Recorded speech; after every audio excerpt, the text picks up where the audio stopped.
Hola, amigos de Hormiga Talks, ¿cómo les va? ¿Cómo les ha ido? Espero estén súper bien. Gracias por estar conectados con nosotros. Hoy tenemos también un súper invitado, como todas las semanas. Se llama Ramiro Grisales. Y Ramiro, hoy en día, trabaja en Equitel, está en Medellín, una empresa que se encarga del sector, o está en el sector industrial. Ya nos va a contar un poquito más Ramiro. Y él está en el área de suministro, es director hoy en día de cadena de suministros. Gracias por donar una neurona hoy, Ramiro, en Hormiga Talks, en toda esta industria de compras que la queremos dignificar, queremos resaltarla, queremos realzarla para que el mundo conozca todo lo que puede hacer, todo el valor que puede generar. Entonces, Ramiro, bienvenido. ¿Cómo te va? No, muchas gracias, Gerardo. La verdad, un honor estar aquí. Realmente una oportunidad de poder donar una neurona como tal a ese espacio que está brindando y pues muy agradecido contigo, la verdad. No, Muchas gracias. gracias a ti, Ramiro. Y bueno, cuéntanos de ti. No, mira, pues te cuento, yo en temas de compras, abastecimientos, ese tema de suministros, te cuento que tengo una experiencia de 14 años aproximadamente, ya casi los 15. Eh, pues digamos, me he movido en todo el tema de abastecimiento, de compras, negociaciones, todo el tema también incluso de control de inventarios y planeación. He pasado por sectores como el portuario, el tema también de la salud he pasado. He pasado por el tema del sector también industrial, como el que mencionaste ahorita, en lo que son temas de repuestos de partes, de camiones, de buses, de maquinaria pesada. Pues entre esos he hecho parte también pues en el tema de abastecimiento de la marca Cummins, con algunas empresas, también estuve con la marca Caterpillar, Ok. en todo el tema del apoyo minero, energético. Entonces ha sido, digamos, una experiencia muy enriquecedora porque me ha permitido de cierta manera entender rubros de la industria que vienen siendo hasta commodities de cierta manera. Entonces son temas muy críticos, muy enriquecedores, aprendes mucho no solamente del panorama nacional, sino también internacional y digamos que eso le permite a uno tener puntos de vista mucho más críticos, mucho más amplios. En este caso, como el que de pronto tenemos esta conversación, de pronto dar mi punto de vista profesional para entender realmente cómo funciona compras y abastecimientos en un ámbito muy amplio en diferentes sectores de la economía colombiana, Gerardo. Chévere, chévere, chévere. Bueno, entonces Equitel es equipos técnicos y logísticos, una empresa que tiene, me corrige Ramiro, según lo que me dijo ahorita, como 700 empleados aproximadamente. Sí, Ya, es una empresa más o menos de 700 empleados, una empresa que tiene 60 años en el mercado. Es una empresa que nació en Medellín y chévere. que pues últimamente ha venido creciendo, expandiéndose en diferentes ciudades. Ahí tenemos presencia en Barranquilla, en Medellín, Bogotá, en Cali, en diferentes, bueno, ya otras ciudades más pequeñas también tenemos presencia a través de agencias, Ujú. pero hacemos parte, digamos, de todo el proceso de desarrollo de Colombia en términos de energía y potencia. Es decir, todo el tema de motores, temas de generación de energía, de potencia y este tipo de cosas. Pues Perfecto. una empresa que aporta mucho al desarrollo de Colombia. Cuéntanos, bueno, y aclarar que Ramiro, por supuesto, va a hablar en voz de él, no de la compañía que representa. Entonces, todas sus experiencias que nos va a contar es en voz de todo lo que él ha hecho y de todo lo que él sabe. Ramiro, ¿cuáles son los retos más grandes que tú ves que hoy en día tiene el área de abastecimiento de compras? Mira, Gerardo, esa es una pregunta que últimamente todo el mundo se hace y sobre todo con el panorama que vivimos actualmente. Retos, poder anticiparnos a todas esas novedades, el poder tener personas o ser una persona, en este caso, digamos, muy analítica, esos retos que están planteando hoy en día, el saber que el abastecimiento está pasando por un punto donde las cosas no están llegando en el momento en que siempre se requerían. Hay unos retos también relacionados incluso en temas de costos que está generando, digamos, unos aumentos en los temas financieros de las compañías muy fuertes. Digamos, tenemos que tener una visión muy integral. Ya uno como comprador, como negociador, ya pasamos a ese punto de ser operativos, de ser, digamos, no, yo cotizo, yo compro y yo informo. Llegamos a un punto en donde hay que empezar a ver todo ese proceso de abastecimiento a nivel global, que entendiendo que lo que tú hagas, desde la pequeña negociación que tú hagas, va a afectar en un punto en el EBIT que tú generas al final de cada periodo. Entonces, pienso que uno de los retos es tener una visión global en cualquier compañía hoy en día, no solamente en Colombia, sino a nivel Latinoamérica, incluso a nivel internacional. Ramiro, ahondando un poco más en eso, que la respuesta podría parecer obvia, pero ¿cómo se logra entonces esa visión más global? Mira, esa visión global, pues hablando de mi experiencia, se logra de cierta manera, teniendo en cuenta y conociendo en detalle el proceso que tú generas internamente, en primera instancia. Pues obviamente tú, para poder generar un resultado, necesitas comprender básicamente qué haces, cómo lo haces y por qué lo estás haciendo, ¿ok? Entendiendo cómo se desarrolla esa función dentro de la operación de la organización en la que laboras, o dentro de tu emprendimiento personal, o dentro de tu tema personal incluso, entender cómo eso que haces aporta al desarrollo, bien sea de la organización afuera, o bien sea al desarrollo de una ciudad o incluso de un país. Esa visión global es lo que te permite a ti como tener claro hacia dónde vas, cómo lo haces e incluso por qué lo estás haciendo. Eso es lo que te permite tener esa visión global. Ramiro, ¿cómo haces hoy en día? Porque eso que dijiste ahorita una cosa bien importante, y es que el que compras, el departamento de compras, la gente de compras se vuelva operativa, el tramitador, eso ya está pasado de moda, eso está mandado a recoger, porque ahora la formación y la visión tiene que ser mucho más estratégica. Pero igual, las compras menudeadas del día a día, las operativas, las del trámite, entre comillas, más sencillo, son obligatorias porque es parte de lo que necesita una empresa para poder andar. ¿Cómo resuelve hoy eso compras? Bueno, mira, tú mencionaste algo ahorita, Gerardo, y es que ya el comprador, digamos, rutinario está pasando de moda, es verdad. Sin embargo, todavía tenemos un desarrollo. Hablando propiamente de Colombia, pues todavía nos falta mucho en ese camino. Estamos todavía muy en el proceso de, no, pues comprar es muy sencillo, y honestamente comprar no es tan sencillo. A mí no me gusta cuando me dicen, no, pero eso lo hace cualquiera. No, mentiras, eso no lo hace cualquiera. Y pues a todos los que están escuchando, créame que no es así. Eso tiene una ciencia, como dice el dicho, zapatero a su zapato. Sí, Entonces, la gente piensa que es ir al éxito y comprar y coger y ya. sí, sí, de cierta manera, pues el proceso de compra es tal cual, o sea, ir, busco, cotizo y compro, pero va mucho más allá. Y es un tema del know-how, de saber qué haces, cómo lo haces, y entender que eso que estás comentando, la compra rutinaria, la compra operativa, realmente aún hay muchos compradores en Colombia que la compra aún es muy de, no, pues mis tres cotizaciones, voy y compro, genero la compra, generé un descuento, generé un ahorro, y no sabemos realmente que ese ahorro no es comprar más barato, sino generar una compra que genere valor, que genere un valor al servicio que está prestando tu organización o al servicio que tú mismo prestas. Sí, hay que seguir haciendo compras rutinarias y hay que abordar esas compras rutinarias de cierta manera, pero esas compras rutinarias no tienen que generarnos más operatividad. ¿Cómo lo abordo personalmente de mi experiencia? Pues fácil, yo normalmente lo abordo a través de contratos marcos, generando unos acuerdos con los proveedores a nivel nacional o local, incluso internacional, dependiendo hasta dónde llegue tu alcance de negociación, y simplemente generar unos ANS para poder generar esos cumplimientos, unos indicadores que permitan medir ese desarrollo de abastecimiento.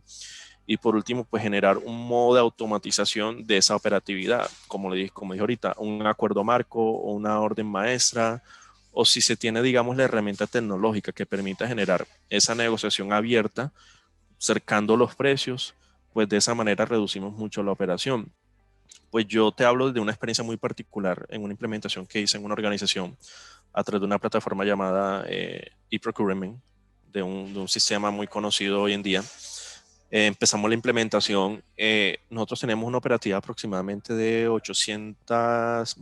de unas 200 órdenes de compras, de un servicio muy repetitivo donde conocíamos claramente el precio unitario que no variaba a lo largo de un periodo X de tiempo, y normalmente conocíamos eso. Entonces la pregunta que pues surgió al equipo de trabajo fue, bueno, ¿y por qué no automatizamos eso? Tenemos la herramienta, no es que no se nos había ocurrido. Entonces es ese paradigma que tiene el comprador de, hagamos una compra una todos los días. No, podemos hacer la negociación, la plasmamos a nivel anual y simplemente controlamos el proceso, bien sea presupuestal o bien sea el proceso de garantizar el ANS con el proveedor, y dejemos que el proceso fluya automáticamente.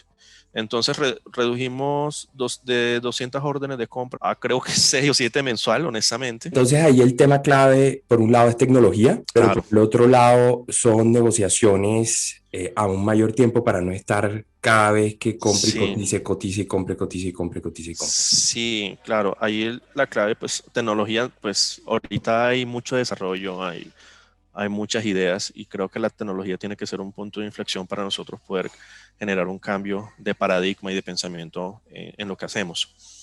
Eh, y claro, la tecnología no nos va a reemplazar, no va a reemplazar la gestión de negociador.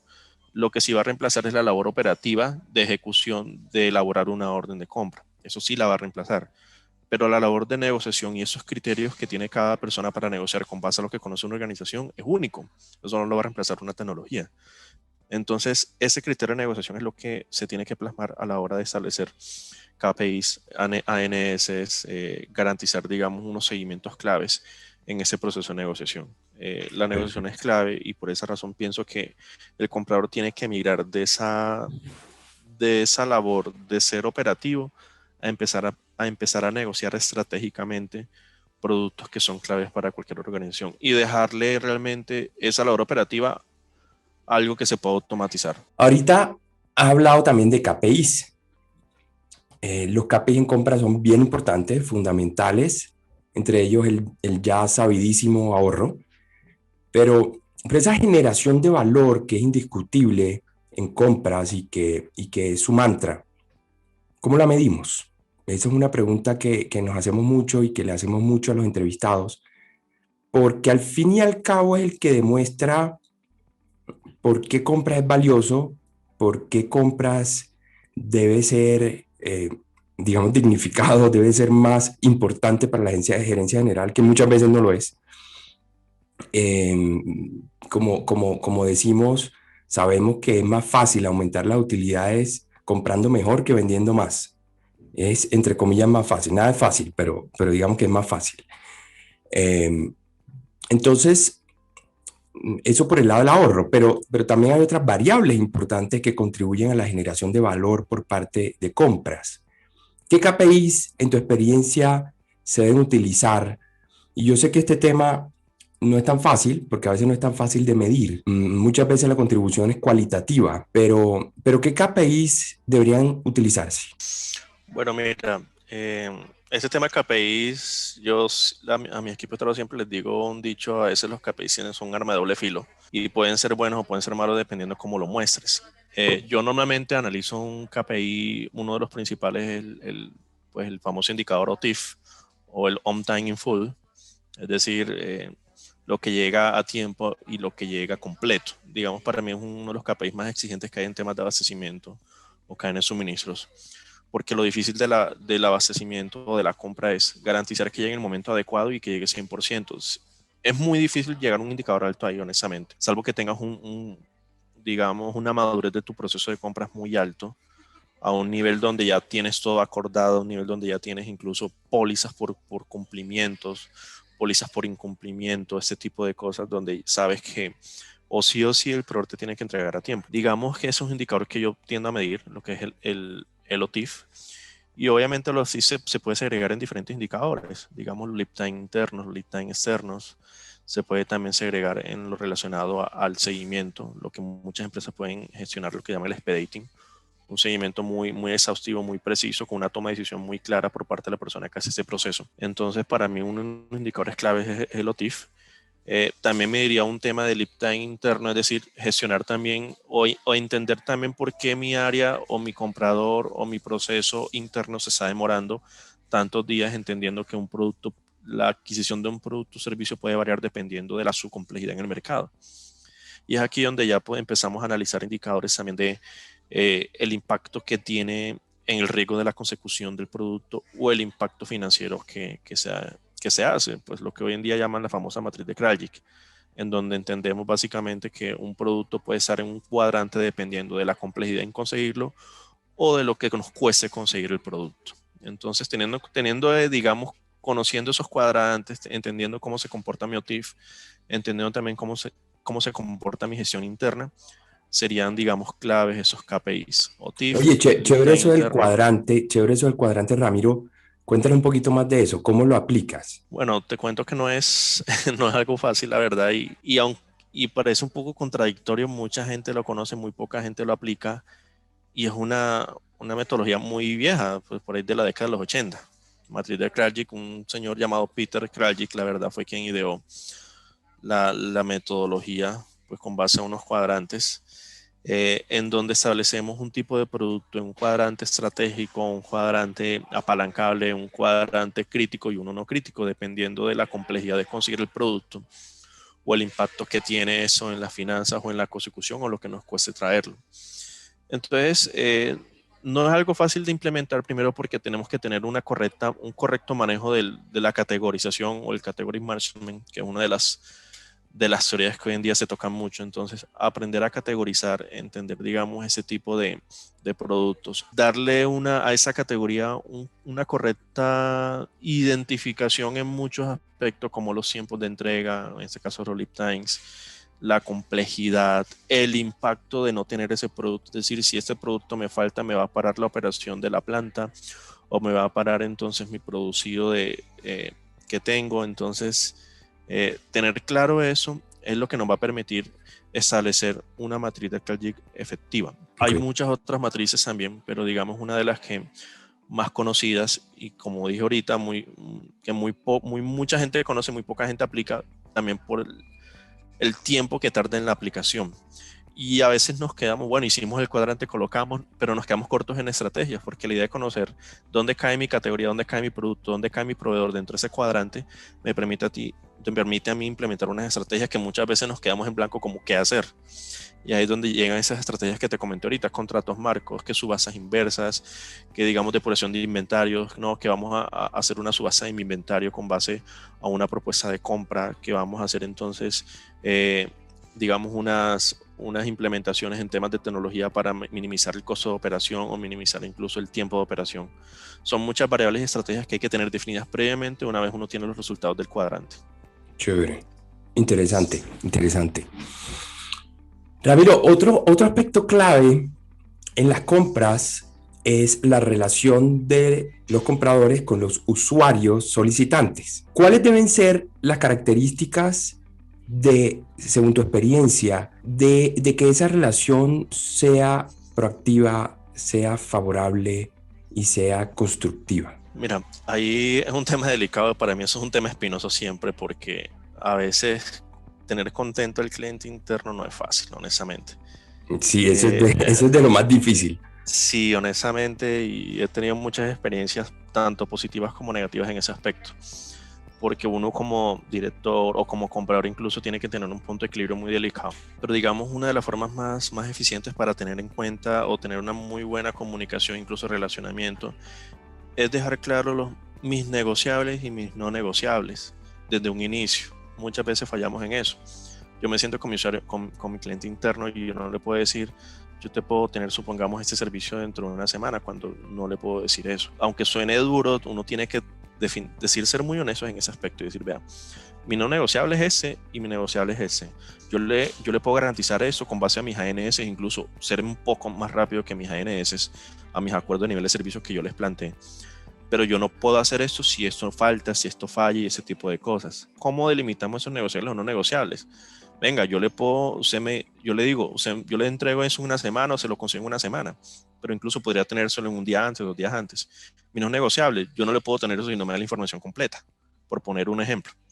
Entonces, tener claro hasta dónde uno llega y hasta dónde uno puede permitir llegar, dependiendo de lo que uno negocie con esas personas. Y siento que muchas de los conflictos que se generan entre compras y cliente interno es no tener claro eso, hasta dónde uno llega. ¿Qué tanto te pasa que el conflicto se genera por el apego emocional que el usuario tiene con un proveedor? No, eso es súper difícil, la verdad. O sea, yo cuando entraba en organizaciones nuevas, o incluso ya con un tiempo donde a mí me dicen, no, es que ese proyecto lo venimos trabajando, nos ha cumplido, nos ha hecho, y uno, pues cuando uno recién entra, uno siempre viene con ideas, pero ven, hagamos eso, comparemos eso, hay muchos más proveedores, pero no es fácil, honestamente. Yo, pues, hablo de mi experiencia personal. Yo cuando entro a una empresa vengo con ideas nuevas, pero trato de no desorganizar o no desarmar lo que ya hay sin tener claro el impacto que me va a generar ese cambio. Por ejemplo, me pasó un caso muy puntual donde yo tenía que contratar un servicio de unos overhaul de motores y ya veníamos trabajando con X proveedor o X empresa. Y yo llegué y dije, no, venga, vamos a proponer ese proveedor, vamos a probarlo con eso, ¿no, Ramiro? Pero es que toca cambiar el acuerdo, ya tenemos, digamos, unos tiempos establecidos, entonces toca firmar un nuevo contrato. Digamos, en ese caso, no fue una mala experiencia, pero sí logramos un cambio, generamos unos ahorros. Sin embargo, tuvimos unas demoras que realmente personalmente yo no preveí. Pues yo obviamente hablé con la persona y le dije, mira, realmente no contemplé esas demoras, no pensé que los técnicos de esa empresa iban a tener tan poco conocimiento, y digamos que fue una parte de la negociación que no tuvimos en cuenta, y eso de ahí en adelante yo me curé en salud y lo que dije, ven, de ahora en adelante yo creo que todo tu personal o todo eso me muestra sus certificados de idoneidad y este tipo de cosas. Son variables que uno va complementando a lo largo de su experiencia, y aunque es muy bueno que uno venga con buenas ideas, es bueno también tener claro que si la buena idea no funciona como es, cuál es el impacto y si estamos dispuestos a aceptar la consecuencia de ese impacto, que puede ser negativo. Sí.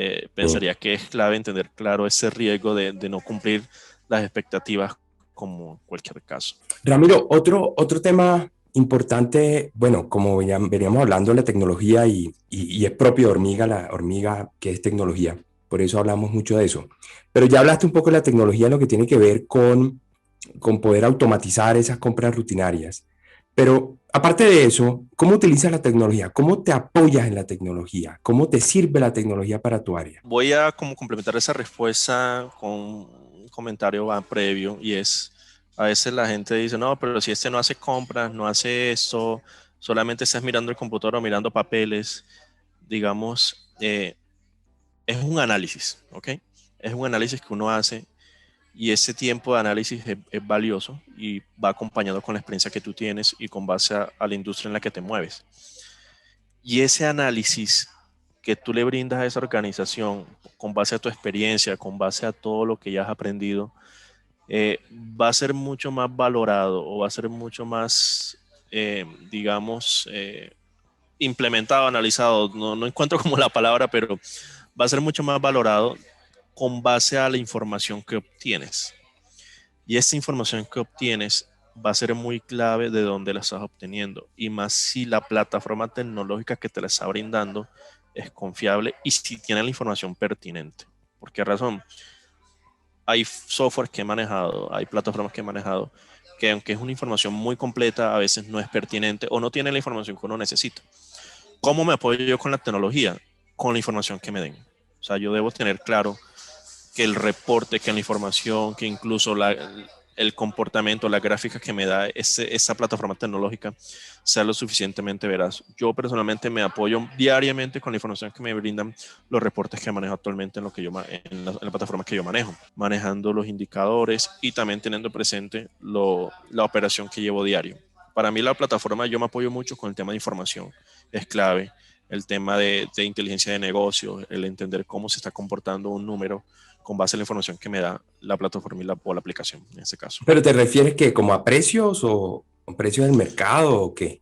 Me refiero a precios de mercado, me refiero a análisis presupuestales, me refiero a temas de costos promediados, me refiero a temas de entradas, salidas, a un tema incluso de planeación, porque la información nace de ahí. Muchas decisiones de abastecimiento de compras nacen de planear bien, no solamente en cantidades, sino también presupuestales. Ramiro, dentro de 10 años, supongamos que estamos en el 2031, ¿qué debería ser tu software soñado? O sea, ¿qué esperas? ¿Qué se está esperando en el área? ¿Qué te imaginas que va a hacer ese software? ¿Qué te va a permitir hacer? O precisamente, Gerardo, eso es un tema que conversaba yo, o que había que conversar en un grupo precisamente en temas de abastecimientos. Y unas personas comentaban el hecho de que va a llegar un momento en que ya no se van a necesitar compradores, solo se va a necesitar la persona que apruebe la orden de compra o que simplemente haga un análisis minucioso y tome la decisión. ¿Cómo vio la tecnología? Pues quiera aceptarlo o no, la tecnología va para ese punto. Pues de aquí a 10 años estoy casi seguro que el proceso rutinario de elaboración de compra, incluso de toma de decisión con base a un costo, va a ser totalmente automatizado, honestamente. Yo pienso que para aquí a 10 años las áreas de compra tienen que definirse de una manera mucho más estratégicas para poder subsistir y de pronto poder generar una sinergia con esa tecnología. Ya vemos que la inteligencia artificial puede tomar decisiones con base a temas tan básicos como comparar un precio y como decir, eso es la propuesta. Incluso te va a analizar si me conviene o no comprar con base a una planeación, unas cantidades dadas en un periodo de tiempo. O sea, la tecnología va a llegar a ese punto en donde puede pasar el hecho de que la operatividad va a ser totalmente realizada por un software. Desde aquí a 10 años yo veo como un área de compras, digamos, esbelta en el sentido de personal, un área de compras enfocada gracias a la tecnología y mucho más precisa y evitando tanto el error, digamos, el error humano.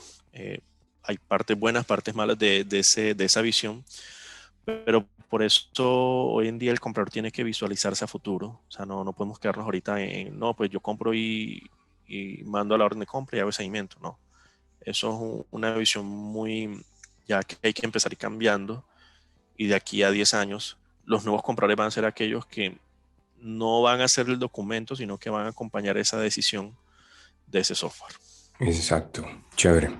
Ramiro, antes de entrar ya a nuestra última parte de historias de guerra, ¿cuáles crees tú que deben ser las 3 principales habilidades, competencias de la persona de compras? Bueno, para mí esas 3 principales competencias tienen que verse reflejadas primero en, como le dije al principio, una persona capaz de visionarse. ¿Sí? Para mí la visión es importante. Si no te visionas no vas a cambiar, y si no eres capaz de cambiar te vas a quedar y vas a ser reemplazado en algún momento. Tener visión.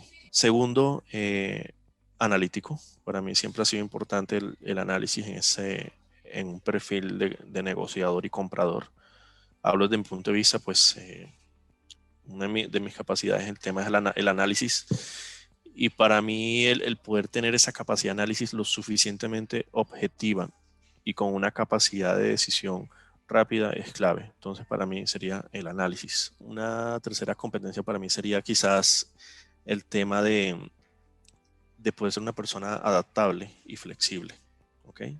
Ese lo han mencionado en entrevistas varias veces y Sí, creo que es bien importante. sí, hay que ser adaptable y flexible, porque mira que hace año y medio todos teníamos que ir a la oficina y ahorita podemos hacerlo desde la casa, y ha sido un cambio fuerte. Personalmente a mí no ha sido fácil, porque pues mi labor siempre ha sido como en tema operativo y todo ese tipo de cosas, y ese cambio no ha sido fácil, honestamente, pero sí uno tiene que ser muy flexible y adaptable a las nuevas cosas que se están dando. Entonces, esa competencia de la adaptabilidad y flexibilidad, no solamente en ese sentido, sino también con el relacionamiento a las personas.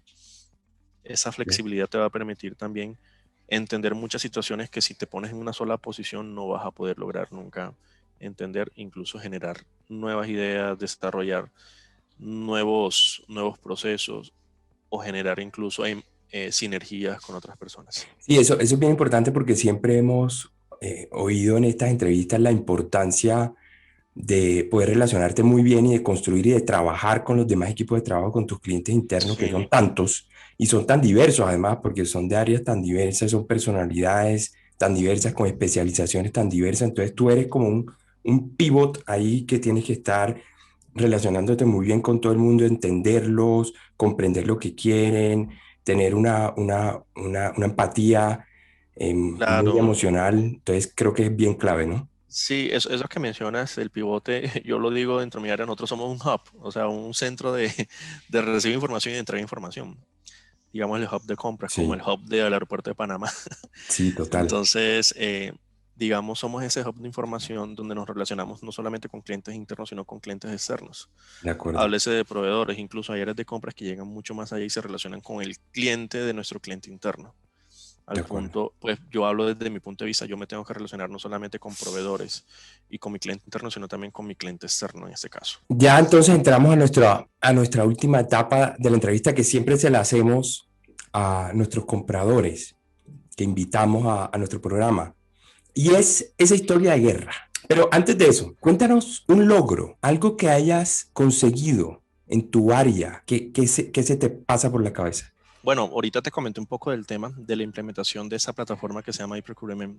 Voy a hablar pues, un poquito del sistema de Oracle. Digamos, fue un logro muy importante porque pues una de las cosas que yo siempre le hablaba a mi jefe era, pero nosotros, ¿por qué hacemos todas las compras? Porque tengo un dicho y creo que la gente que me conoce siempre me lo dice, o sea, ya está, nos tiene que cansar el mismo dicho. Yo digo, ¿por qué armar el sándwich en diferentes días cuando podemos armarlo el mismo día? Siempre ha sido un dicho mío. Entonces yo decía, pero ¿por qué comprar eso si hoy y mañana la otra parte y pasado mañana la otra parte cuando lo podemos comprar todo en un solo proceso? Esta implementación pues fue un trabajo en equipo muy fuerte, muy interesante, con apoyo del área de sistemas junto al equipo de compras. Empezamos a esa implementación, logramos esas negociaciones claves que te comenté, las plasmamos dentro del software. Se generó algo así como un pequeño e-commerce dentro del mismo software donde las personas, los usuarios finales o los clientes internos podían directamente seleccionar el producto que requerían con base a su asignación presupuestal y con base también obviamente unas cantidades que sugeríamos de planeación. Y eso generó, digamos, tanta satisfacción porque el proceso normal de recibir el requerimiento hasta que montamos el documento y mandarlo al proveedor tardaba fácilmente unos 4, 5, 6 días, incluso pasaba una semana completa. Ese proceso redujo ese tiempo solamente a un día.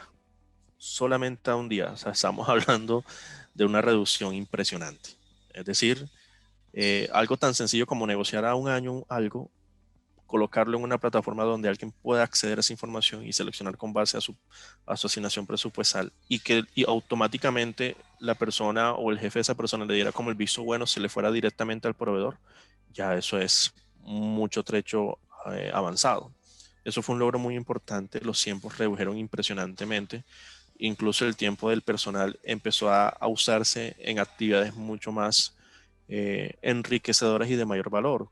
En este caso, el seguimiento, el poder mejorar los procesos, el poder ver oportunidades de mejora en todo ese tema de la cadena de abastecimiento. Eso fue un logro muy importante y logramos también generar ahorros, no solamente en términos de tiempo, sino en términos financieros también.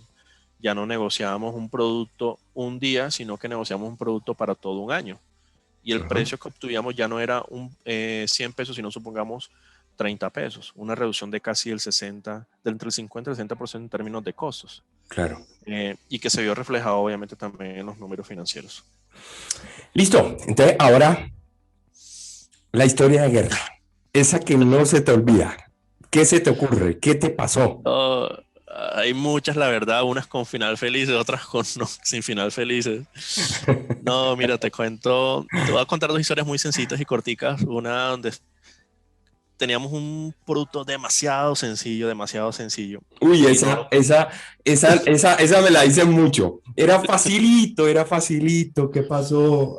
no, sí, era una cosa muy sencilla. Mira, eso duró literalmente como 3 meses ahí pendiente. Y yo decía, pero ¿qué pasa? ¿Por qué? Y no, y qué es lo que está pasando. Entonces era algo que no lográbamos conseguir. Era por mira, va a sonar, perdona la expresión, una pendeja, honestamente. Pero era por un tema tan sencillo como lo conocemos nosotros y como lo conoce la industria. O sea, personalmente fue un tema muy curioso. El producto se conocía como A, lo conocíamos como A, pero en el mercado era como B. Y entonces cuando le pedíamos a los proveedores, no, cotízame A, cotízame A, cotízame A.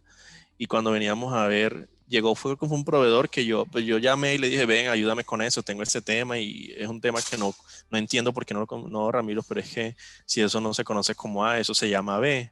Y empezamos a cotizar y a los minutos teníamos todas las cotizaciones. Literal, fue un tema muy curioso que a mí no se me vuelva a pasar y por esa razón yo también tengo otro dicho que digo, me preguntan mucho, Ramiro, ¿dónde consigo eso? Lo consigues hablando de un tornillo, ¿dónde consigues ese tornillo? No, lo consigues en tornillos y tornillos de Colombia y tornillos y algo más. O sea, haciendo referencia a que, oye, búscalo, hay muchas maneras de buscar información, por así decirlo. Y la otra experiencia que sí fue ya más compleja, digamos, no era tan fácil, fue un tema muy puntual cuando estuve en el sector portuario, en el tema de un eje de cola, que eso fue un tema muy complejo de conseguir porque primero nunca lo habíamos conseguido, nunca lo habíamos comprado, porque se rompe un eje de cola es muy complicado. empezamos a buscarlo, no nos cotizaban, pero no era el material que se requería por un tema de dureza que se necesitaba conseguir. Y el perro que nos los tenían nos dijeron, no, eso se les demora 6, 7 meses en llegar. Y yo, ¿qué? 6, 7 meses en llegar, no, ¿cómo hacemos? Si quiere le pagamos el doble, díganos cuánto quiere para que lo saque rápido. Y nada. Fue un tema bastante complejo. Nos tocó esperar, al final nos tocó esperar. Lo que pudimos de pronto anticiparnos fue, digamos, entender cómo se comporta digamos, el funcionamiento o la duración de esos tipos de ejes de cola para entender cada cuánto deberíamos estar planeando la adquisición de ese tipo de repuesto. Y digamos, la empresa empezó a implementar algo llamado RCM, en donde empezaba a analizar las posibles análisis de fallas, de causas de las fallas, y ahí empezó, digamos, como a tener claro que este tipo de cosas, si no las podemos tener en inventario, tenemos que por lo menos tener claro quién nos las va a ofrecer, porque nos demoramos casi mes y medio en conseguir el proveedor, o casi 2 meses. O sea, de por sí conseguir el proveedor no fue fácil, y tras de eso la demora. Entonces, tener claro el origen, el punto de abastecimiento, donde lo podemos conseguir. Tener claro eso ya es el 50% del camino. Y el resto es tratar de garantizar que el proveedor tenga eso en inventario de alguna manera, bien sea a través de un acuerdo o bien sea a través de digamos, de negociaciones a través de otros productos que permitan que ese repuesto, cuando falle, pues podamos traerlo lo más rápido posible. Digamos que pudimos habernos avanzado teniendo claro dónde conseguir eso en un inicio. No lo teníamos claro, pues ahí toca mucho el tema de la inexperiencia también. Y ahí empezamos ya a adelantarnos esos procesos. Y a partir de eso, mi experiencia con base a lo que hago es siempre, bueno, ese repuesto demora 4 meses. Se demora 4 meses porque seguramente ahí hay un mes o 2 meses sumados mientras conseguimos el proveedor. Quiero saber quién es el proveedor que me lo puede vender y cuánto es lo mejor que podemos, el tiempo que podemos mejorar la entrega de eso. Y a veces son cosas muy sencillas realmente de trabajarle, por lo menos ya tener claro dónde se consigue es el 50% del camino.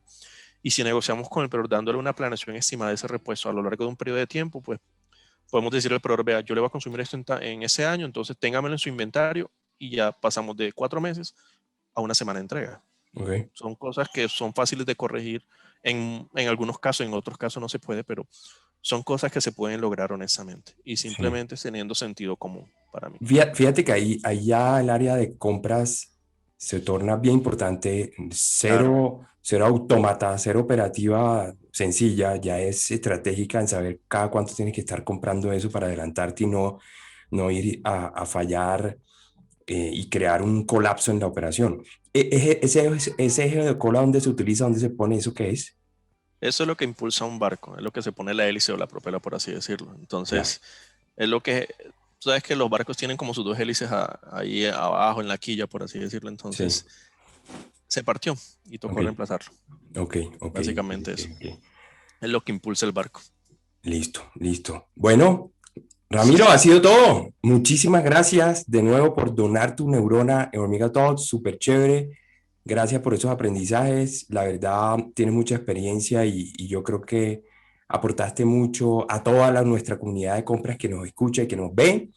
Los invito a todos a seguir nuestro canal en YouTube. Estamos también en LinkedIn, en Facebook, en Instagram. Síganos, pueden ver todas nuestras entrevistas. Y los invitamos a nuestro marketplace hormiga.com, el primer marketplace empresarial por ahora en Colombia. Entren, pueden comprar, ahí pueden ver productos, servicios, pueden recibir también en poco tiempo productos. Bienvenidos. Ramiro, muchísimas gracias. No, Gerardo, muchas gracias por la invitación. A toda la gente que nos está viendo, la verdad, pues eso es enriquecedor, la verdad. Y espero realmente pues que haya sido de edificación en términos de experiencia para ustedes también. Igual manera, pues estoy a su disposición, Gerardo. Espero que no sea la última vez que tengamos una entrevista así. Y bueno, ahí también está mi perfil de LinkedIn para que me puedan agregar cualquier duda. Yo soy muy preso a compartir información también de mi conocimiento y experiencia. Así claro que pues, sí. Muchas gracias, Gerardo. Claro que sí, Ramiro. Gracias. Un abrazo. Listo. Chao.